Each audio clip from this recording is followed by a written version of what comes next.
In 1290, King Edward I issued an edict expelling all Jews from England. The expulsion edict remained in force for the rest of the Middle Ages. The edict was not an isolated incident, but the culmination of over 200 years of increased persecution. Oliver Cromwell permitted Jews to return to England in 1657, over 360 years after their banishment by Edward I, in exchange for finance.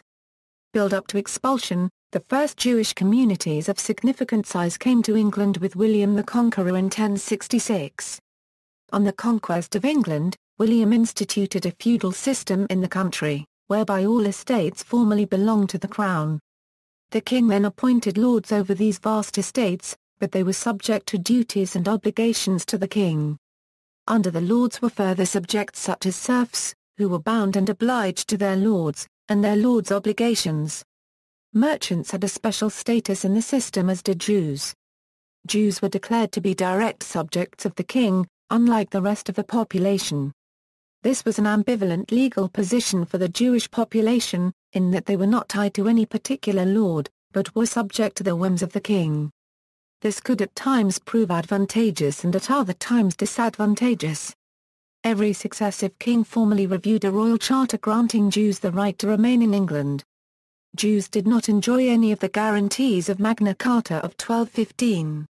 Economically, Jews played a key role in the country. The church at the time strictly forbade the lending of money for profit. This created a vacuum in the economy of Europe that Jews filled due to extreme discrimination in every other economic area. Canon law was not considered applicable to Jews, and Judaism permits loans with interest between Jews and non-Jews. As a consequence, some Jews made large amounts of money. Taking advantage of their unique status as his direct subjects, the king could appropriate Jewish assets in the form of taxation. He levied heavy taxes on Jews at will without having to summon parliament. The Jewish community acted as a kind of giant monetary filter. Jews collected interest on money lent to the people which the king could take at his pleasure. Jews acquired a reputation as extortionate money lenders which made them extremely unpopular with both the church and the general public. While an anti-Jewish attitude was widespread in Europe, medieval England was particularly anti-Jewish.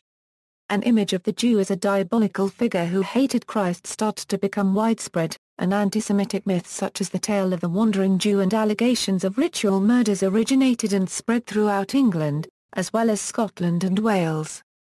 In frequent cases of blood libel, Jews were said to hunt for children to murder before Passover so they could use their blood to make matzah.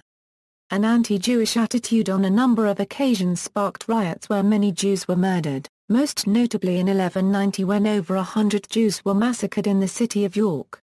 Expulsion. The situation only got worse for Jews as the 13th century progressed. In 1218, England became the first European nation to require Jews to wear a marking badge. Taxation grew increasingly intense. Between 1219 and 1272, 49 levies were imposed on Jews for a total of 200,000 marks, a vast sum of money. The first major step towards expulsion took place in 1275, with the Statute of the Jury. The statute outlawed all lending at interest and gave Jews 15 years to readjust. In the Duchy of Gascony in 1287, King Edward ordered the local Jews expelled. All their property was seized by the crown and all outstanding debts payable to Jews were transferred to the king unregistered trademark S name. By the time he returned to England in 1289, King Edward was deeply in debt. The next summer he summoned his knights to impose a steep tax. To make the tax more palatable, Edward in exchange essentially offered to expel all Jews. The heavy tax was passed, and 3 days later, on July 18, the Edict of Expulsion was issued.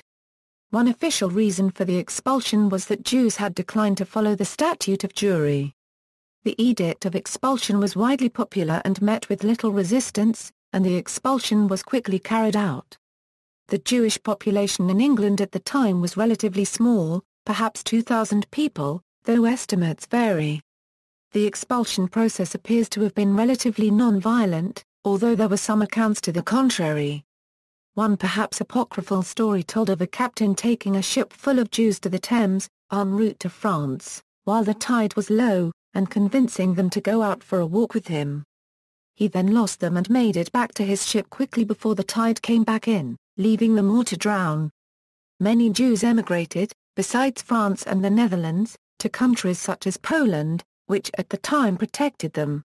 Intermediate period, between the expulsion of Jews in 1290 and their formal return in 1655, there is no official trace of Jews as such on English soil except in connection with the Domus Conversorum, which kept a number of them within its precincts up to 1551 and even later.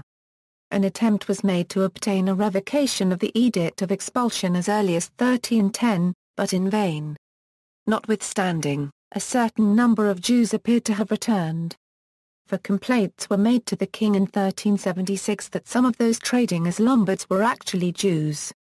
Occasionally permits were given to individuals to visit England, as in the case of Dr. Elias Sabot in 1410, but it was not until the expulsion of the Jews from Spain in 1492 and Portugal in 1497 that any considerable number of Sephardic Jews found refuge in England. One of these as early as 1493 attempted to recover no less a sum than 428,000 maravedis which the refugees from Spain had entrusted to Diego de Soria. In 1542 many were arrested on the suspicion of being Jews, and throughout the 16th century a number of persons named Lopez, possibly all of the same family, took refuge in England, the best known of them being Rodrigo Lacubde Pez, physician to Queen Elizabeth I, and who is said to have been the origin of Shylock. Besides certain distinguished converts like Emmanuel Tremelius and Philip Ferdinand, the most remarkable visitor was Joachim Gauns, who introduced new methods of mining into England. Occasional visitors, like Alonso de Herrera and Simon Pelash in 1614, are recorded. The writings of John Weems provided a positive view in favour of the resettlement of the Jews in England. See also, History of the Jews in England, History of the Jews in England, History of the Morenos in England, Resettlement of the Jews in England, Manasseh ben Israel. Jewish Naturalization Act 1753, Influences on the Standing of the Jews in England, Emancipation of the Jews in England, Early English Jewish Literature, History of the Jews in Scotland, History of the Jews in Wales, Alhambra Decree, Expulsion of the Moriscos, Edict of Fontainebleau, 1731 Expulsion of Protestants from Salzburg. Notes. References. External links, England-related articles in the Jewish Encyclopedia.